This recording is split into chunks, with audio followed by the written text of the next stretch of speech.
Ya, Mana belum apa-apa, Pak? Bapak Nuhun. minta antar ke si mama antar ke sekolah gitu atuh. Ya si Mama mah di rumah sakit jiwa. Mau sakit jiwa.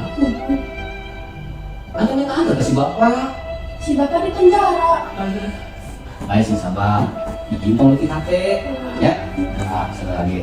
Ayo jangan kemana teh. Dia bakal dikasih yang giginya. Amin izin tuh lengkang baik. Ya, ya.